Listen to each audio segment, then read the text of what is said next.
How many times have you suddenly been told by clients, we love working with you, but we need to take a break? And you silently lost another source of cash flow, wondering what is it that you might have done wrong? Well, in this video, I'll tell you exactly why that happens and what to do to prevent such situations and keep your cash flow active, and how to respond instead of reacting when there is no way for you to keep a client from leaving. Because, truth be told, finding a new customer is always more expensive than keeping an existing client who is always happy to just stay with you. Let's break this down one by one. Before we get into these factors that help you strengthen your attention, I want to take one moment to explain a phenomenon that I learned from starting my first business, where we used to teach guitar to adults. I'm not sure how many of you have ever tried learning guitar, but in reality, many people struggle with motivation in this field. And often they would lose confidence in themselves even before they lost confidence in their teacher, which was me. So, retaining clients was a tough job for me because I literally had no control in the matter. No matter how well I taught, I had no assurance when a student would suddenly disappear or ask to take a break. And this broke my heart every time. I wondered maybe in the money making niche, if I was there, if I could help a customer make money from my services, that loop would keep them tied to my service forever. But boy, I was wrong. I noticed many freelancers, gym coaches, business mentors, and even advertising agencies lose clients, even though these services had done a very good job for the clients. That's when I realized it was not a motivation issue that kept me losing guitar learners, something that I could do nothing about. Because the same thing was happening in other industries where clients just didn't want to be tied to services that would help them actually grow. Provided these clients were able to do their own due diligence with the support of their mentors or agencies. The real issue was perspective. If I'm to provide exceptional service to my learners or my clients and actually have them value that service, I can't expect saying yes to any odd client or student who walks my way. I had to learn to find and attract exceptional clients or learners who would value the quality of my service, provided I first understand or learn about how to provide that quality in the first place. And so it is from this perspective that I'll be showing you two principles. Principle one, what not to do if you actually want to retain your best clients. And principle two, what to definitely ensure you must do to keep your clients coming back for more. And finally, at the end, you will know exactly not just how to retain these customers, but to make a brand that people can't live without. Let's now dive into these principles. Principle 1, what not to do. Tip 1, stop begging your customers to stay.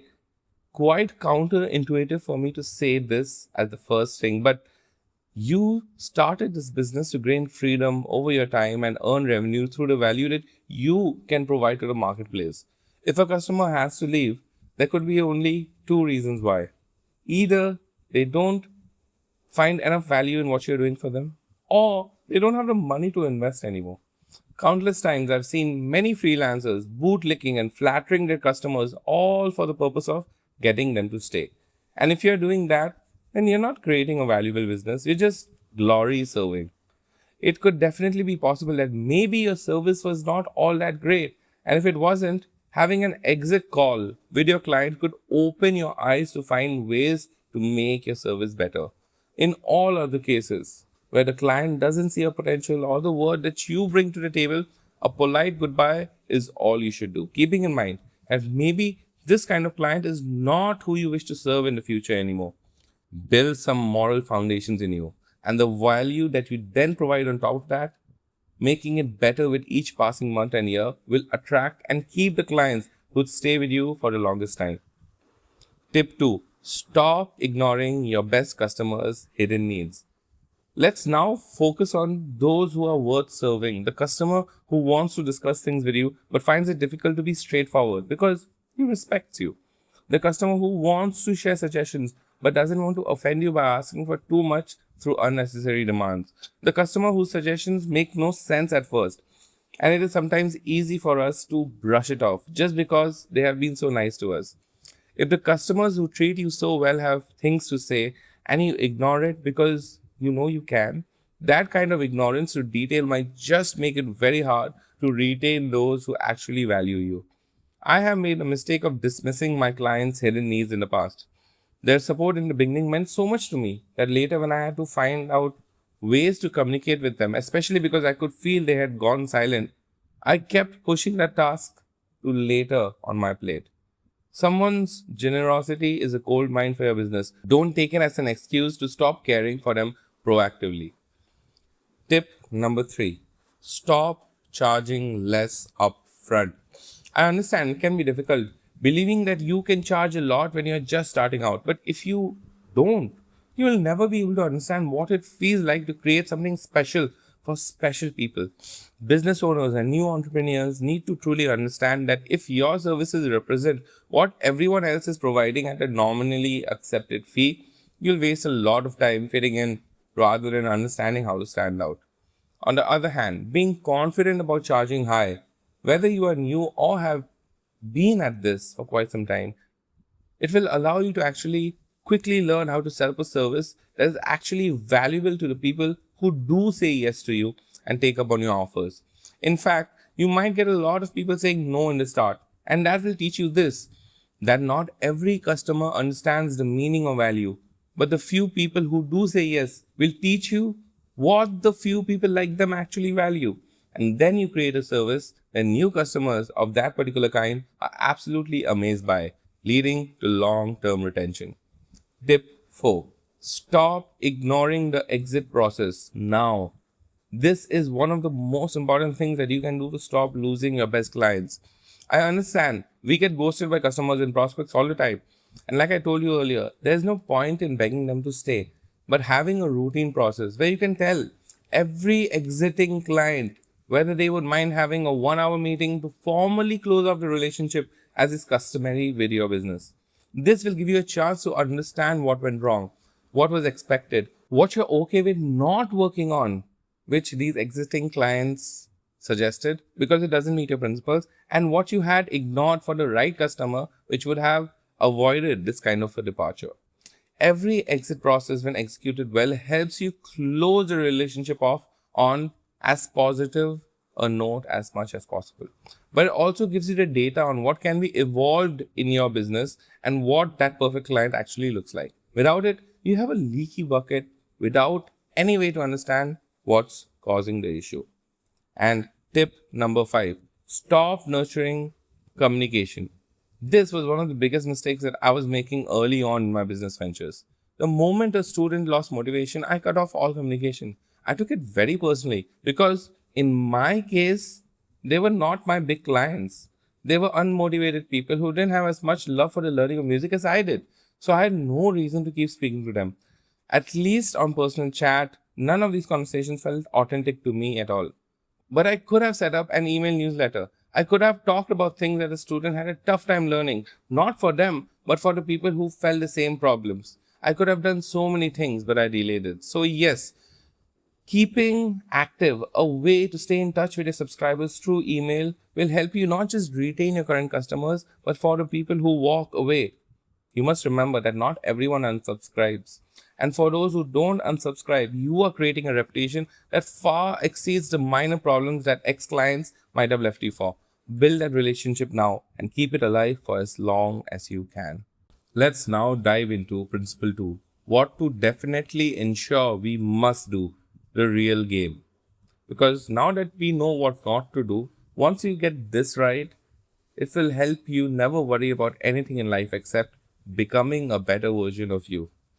So task 1, design a super inspiring onboarding process. All the best business mentors and entrepreneurs will on how important this is. If we are charging high, we must also create a perception in our clients' minds of how special they are to us. And that happens with all the tiny details that we choose to take care of. Within 24 hours, our clients start judging whether they have made a good choice. So go set up that meeting. Think of all the things that should be on the agenda of that meeting and all the things that can be ignored so it does not feel like a brain dump. Imagine when you're a child and you join a new school, if all day the teachers keep dumping onto you how much we have to cover in our syllabus, it can easily get burdensome. But if they mixed it up with some fun, with hope for the future, with the potential that we have as students and the responsibilities that are now on our plate, it supercharges us as skills, doesn't it? Think the same for your clients. Clarify all the problems you're here to solve for them. Give them just a few, but the most important processes that they need to be involved in. Show them how this can help alleviate the issues that they have struggled with and how it will benefit them. And finally, do warn them to take caution where necessary to avoid unnecessary complexities in the future. But always close the agenda with the hope of new beginnings that are about to come from working together on the project. This onboarding process must be designed, it must be studied, it must be implemented, and then it must also be analyzed to see what problems might it still have, and then improved so that every new client can get a better experience every time, provided your onboarding has been designed for that perfect client in the first place. Thus, you're building awareness in them about you in honesty and trust. Task 2. Keep them involved. Yes, I understand. At the end of the day, you're supposed to make it convenient for your clients to overcome their problems and achieve the results they have been struggling to achieve. But convenience doesn't mean abandonment. If your client literally tells you, now it's your problem, leave me alone, you've either attracted the wrong customer or you're in the wrong industry. It will just kill your soul to work for someone like that. You must seek involvement from your clients, even if it's minimum. It must be consistent. A weekly check-in, a survey, a fun get-together, an insight-based group meeting or invitation. Examples are many. All of this will help you build stronger bonds. It will make it easier for you to discuss mistakes you made and make up for them in time by being upfront. And give them a chance to speak their mind when it becomes easy for them to share this with you. An involved client is attached to you on a personal level, breaking which is much harder for them to do than departing from someone who has only been there on a purely transactional basis. So go ahead. Think of ways to get your clients to stay involved without overwhelming them. Task 3. Help your clients consistently visualize the better future. This is the only thing I want you to take away from the entire video if you take away nothing else. The moment you are able to get your client their first win, it's time to step it up. You gave them what they thought they wanted, but that is a stepping stone to the next level, a level that they might not have even been able to see themselves earlier, a level that your service can get them to. That's what we call future pacing. If you yourself don't feel confident about what is that next level you can take them to or how to get them there, then it's time that you start future pacing yourself with your work, the change that you need to bring about to become capable of bringing about in the world that you were not able to imagine seeing yourself earlier. Because my friend, if you can't elevate yourself to a vision, how will you ever learn to elevate your clients' hopes and dreams? And if you never learn to do that for them, why would they stay? If your service is about generating leads for a client, teach them how to retain the leads and then teach them how to create a high ticket offer for leads who do stay so that at least a percentage of them can take up on that offer and thus increase cash flow in the business. Can you see how this works? This is exactly how you will be able to retain your own clients too. It's so simple. But without a vision for you, you can rarely transmit that vision to anyone else. So think big, so much that your clients can also learn to think big. Having learned it from you, they will be motivated to keep learning with you, keep working with you. Task 4. Find ways to turn your best clients into brand advocates. Brand advocacy is a big word thrown around these days. So let me clear it up before diving deep into this task. When we find a piece of music or an artist that connects so deeply with us because they said what we wanted to say so bad, we go around telling our music friends why they are so great. Although our friends may not always agree how great that music is, we will loyally keep holding on to our fondness of that artist. We'll go to their shows to find newer friends with whom to connect with because of their artist. That art brings all these people together and involved me or us with them. According to me, in such a case, I'm a brand advocate of this musician. You see, I never started my business of teaching music because I feel like teaching music is the greatest thing to do in the world.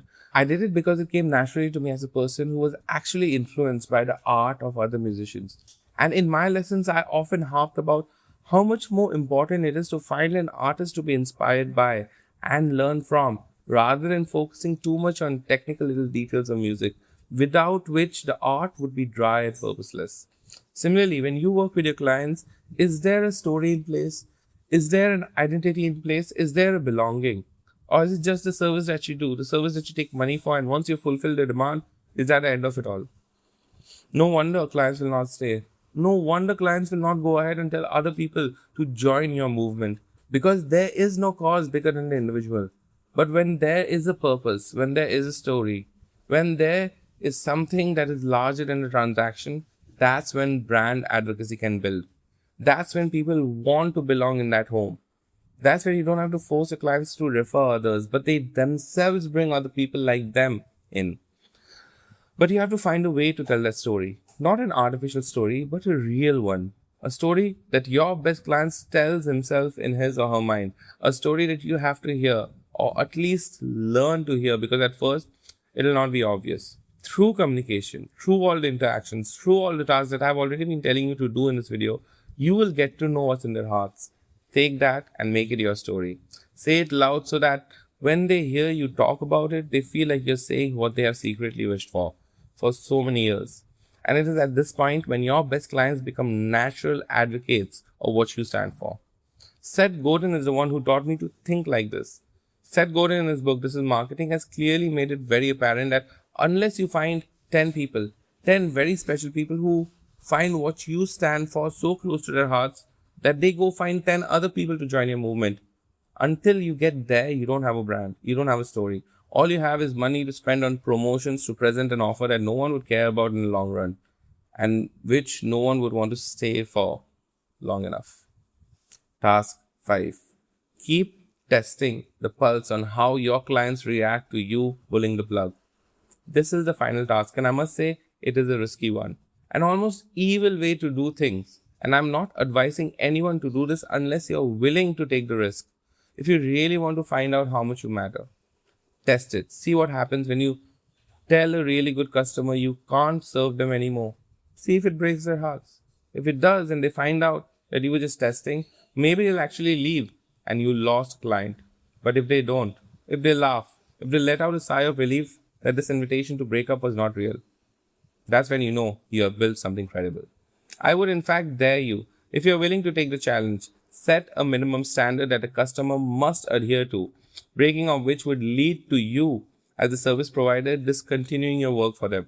And when you notice that your best clients always keep adhering to those standards, that's when you've built a retention engine, a movement that matters so much, because your clients are not feeling like you're sucking up to them like everyone else does. But what they feel is this: money is not as important to this person, which, being with your integrity, makes them respect you even more for the work that you do for them and the involvement they need to have. Money, in which case, is just one of the investments, but their attention, their advocacy, and their time with you are almost as important investments that they are more than willing to make. Now, you have a lot of work on your plate. Go create not just a service, but a calling that you're proud of being the leader of. Until next time.